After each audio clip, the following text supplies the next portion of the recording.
قابل فخر تصورات۔ اپنے روحانی قائدین کی روحانی بلوغت کا جائزہ کرنے کے لیے ہمیں اس بات کو یقینی بنانا ہے کہ ہم خود روحانی طور پر مضبوط ہیں۔ میں راشد یونس ہوں۔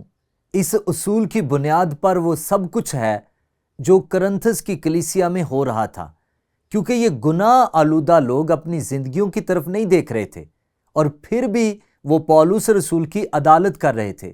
وہ پولس رسول پر تنقید کر رہے تھے، وہ اپلوس پر تنقید کر رہے تھے۔ وہ کلیسیا میں بہت خوفناک تکبر، حسد اور دہشت جیسے مسائل کو لیے ہوئے تھے۔ اس لیے پولس ان سے کلام کرتا ہے، اور بے شک اس پر ان لوگوں کی طرف سے زیادہ تنقید ہوتی تھی، حتیٰ کہ اس نے ان کی مسیح تک آنے میں رہنمائی کی۔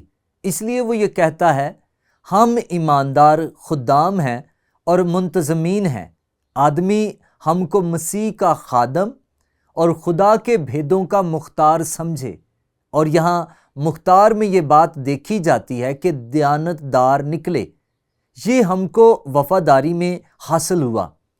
اب پولس مزید یہاں پر کہتا ہے، میرے خیال میں کچھ کو ہمیں دوبارہ کرنتھیوں کی کلیسیا کے سیاق و سباق میں دیکھنے کی ضرورت ہے، اور گناہ آلودہ وہ یہ کہتا ہے، اس کا ذاتی رد عمل ہے۔ لیکن میرے نزدیک یہ نہایت خفیف بات ہے کہ تم یا کوئی انسانی عدالت مجھے پرکھے، پر ہم وہ دیکھنے لگے ہیں جو پولس نہیں کہہ رہا کہ اس سے جواب دہی نہیں کی جا سکتی۔ پھر سے وہ ان کرنتھیوں سے کلام کر رہا ہے، اور وہ کہہ رہا ہے کہ تم مجھے بطور مسیح کا رسول میری عدالت کرنے کے مجاز نہیں ہو، بلکہ میں خود بھی اپنے آپ کو نہیں پرکھتا، کیونکہ میرا دل تو مجھے ملامت نہیں کرتا، مگر اس سے میں راست باز نہیں ٹھہرتا، بلکہ میرا پرکھنے والا خداوند ہے۔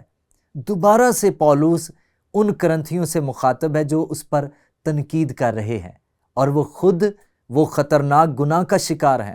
اور آپ کو اس سیاق و سباق کو سمجھنے کی ضرورت ہے کہ اصل میں پولس کس چیز کے بارے میں بات کرتا ہے، کیونکہ وہ یہ بھی نہیں کہہ رہا کہ اسے پرکھنے کی ضرورت نہیں تھی۔ مثال کے طور پر جب اس نے فلپیوں کو خط لکھا، غور کریں اس نے کیا کہا، یہ غرض نہیں کہ میں پا چکا یا کامل ہو چکا ہوں۔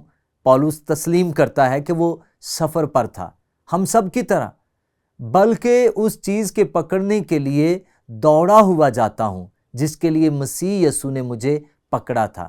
اے بھائیو، میرا یہ گمان نہیں کہ پکڑ چکا ہوں، بلکہ صرف یہ کرتا ہوں کہ جو چیزیں پیچھے رہ گئیں ان کو بھول کر آگے کی چیزوں کی طرف بڑھا ہوا نشان کی طرف دوڑا ہوا جاتا ہوں، تاکہ اس انعام کو حاصل کروں جس کے لیے خدا نے مجھے مسیح یسوع میں اوپر بلایا ہے۔ یہ ابدی زندگی کا مقصد نہیں ہے، مقصد اس کا ابدی زندگی تھا۔ اس کا مقصد یہ تھا کہ خدا کہے کہ شاباش اچھے اور وفادار نوکر، تم نے اچھا کیا۔ اور اس نے کہا، میں اس قسم کا لیڈر بننا چاہتا ہوں۔ اس لیے وہ کرنتھیوں کو یہ بات نہیں کہہ رہا کہ مجھے نہ پرکھا جائے، وہ کیا کہہ رہا ہے کہ تم اپنی گناہ آلودہ زندگی کی وجہ سے مجھے پرکھنے کے قابل ہرگز نہیں ہو۔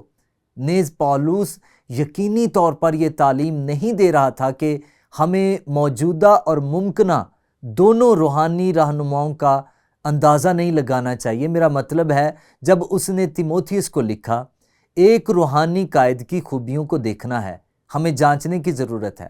پولس نے یہ بیان کیا، جو شخص نگہبان کا عہدہ چاہتا ہے وہ اچھے کام کی خواہش کرتا ہے۔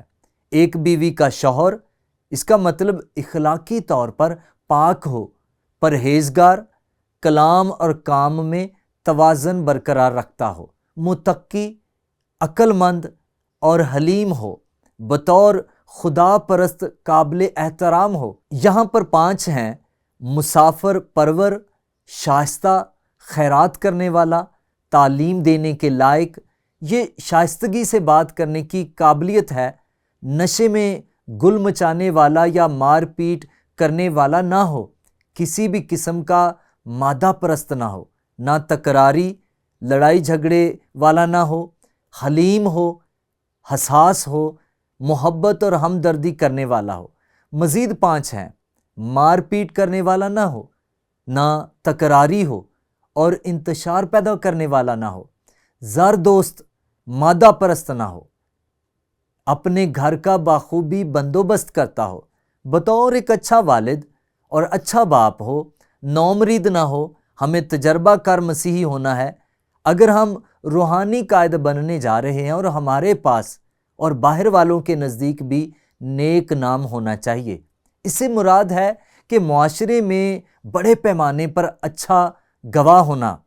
کیا آپ کو لگتا ہے کہ پولس ایسی خوبیوں کو بیان کرتا ہے جن کی اس کو خود کے لیے ضرورت نہ تھی؟ یقیناً ایسا نہیں ہے۔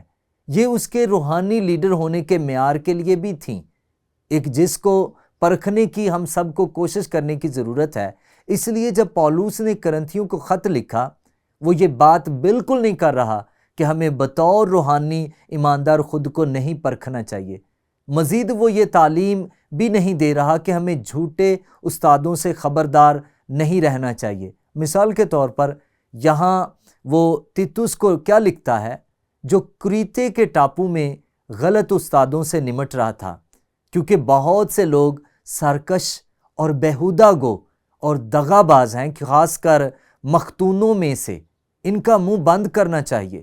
یہ لوگ ناجائز نفع کی خاطر ناشائستہ باتیں سکھا کر گھر کے گھر تباہ کر دیتے ہیں۔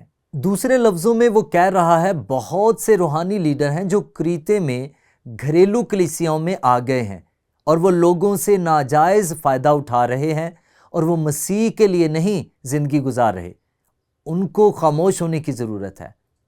اور ان چیزوں میں سے ایک جس نے پولس کو بہت پریشان کیا وہ یہ تھا کہ ایک جھوٹے استاد نے جھوٹی تعلیم سے ایک پورے گھر کو تباہ کر دیا۔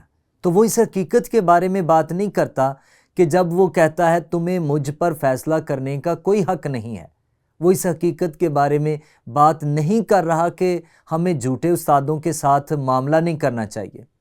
اس کے لیے ہماری ذمہ داری ہے، اور وہ پرکھنے کی کمی نہیں سکھا رہا تھا۔ پولس جواب دہ تھا، لیکن اس نے خداوند کے ذریعے قائم کیا، اور دوسروں نے بھی ایسا کیا۔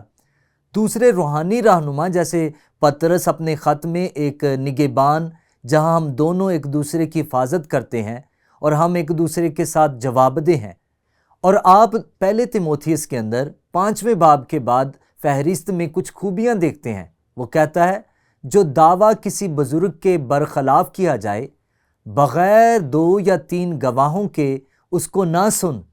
اور یہاں پر وہ لیڈروں کے آگے ایک گروپ سے مخاطب ہے۔ اس نے کہا، ایک دوسرے کی حفاظت کرو، گناہ کرنے والوں کو سب کے سامنے ملامت کر، تاکہ اوروں کو بھی خوف ہو۔ اور یہاں پر وہ آپ ایلڈروں کے بارے میں بات کر رہا ہے کہ اگر آپ کی ایلڈرشپ میں کوئی ایسے لوگ ہیں جو گناہ کر رہے ہیں، تو ان کو سب کے دوسرے ایلڈروں کے سامنے ملامت کرو، تاکہ باقیوں پر خوف طاری ہو، تاکہ وہ خدا کی مرضی سے دور نہ بھاگیں۔ اور اگر آپ واپس افسیوں میں جا کر پڑھیں کہ وہ ایلڈروں کے بارے میں کیا بات کرتا ہے، جب وہ ان سے یروشلم جاتے ہوئے کنارے پر ان سے مل رہا تھا اور وہ افسیوں کے ایلڈروں سے ملتا ہے، اس نے کہا، میری خواہش ہے کہ تم ہوشیار رہو، کیونکہ تم میں سے کچھ ایسے آ ملے ہیں جو شاگرد اپنے نفع اور گناہ آلودہ مقاصد کے لیے رہنمائی کرتے ہیں، ان کے خلاف ہوشیار رہو۔ اس لیے دیکھیں، خدا نے احتساب قائم کیا ہے۔ میں کہہ رہا ہوں کہ جب آپ دیکھتے ہیں کہ پولس ان کو خود کو پرکھنے کے تعلق سے کیا کہہ رہا ہے، آپ کو اس صورتحال کے سیاق و سباق سے سمجھنے کی ضرورت ہے۔ اور پھر یہاں پر وہ کیا کہہ رہا ہے، قابل فخر تصورات، اپنے روحانی قائدین کی روحانی بلوغت کا جائزہ کرنے کے لیے ہمیں اس بات کو یقینی بنانا ہے کہ ہم خود روحانی طور پر مضبوط ہوں۔ پولس اس کے بارے میں مختصر بات کر رہا ہے جب وہ کرنتھیوں کو لکھتا ہے۔ یہاں غور و فکر کے لیے ایک سوال ہے، ذاتی احتساب سے بچنے کے لیے کچھ روحانی پیشوا اس حوالے کی تشریح کو کن طریقوں سے بگاڑ سکتے ہیں؟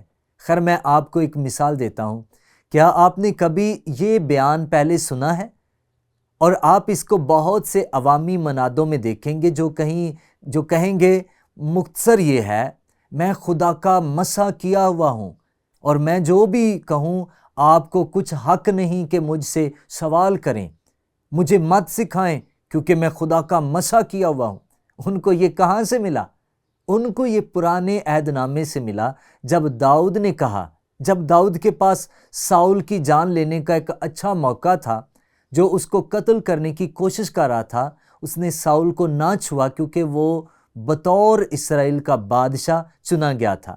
اور آج بہت سے پاسبان اور روحانی قائدین ہیں جو اس حوالے کو لیتے ہیں اور خود پر اطلاق کرتے ہیں اور کہتے ہیں آپ کو مجھے سمجھانے کی ضرورت نہیں ہے کیونکہ میں خدا کا چنا ہوا ہوں۔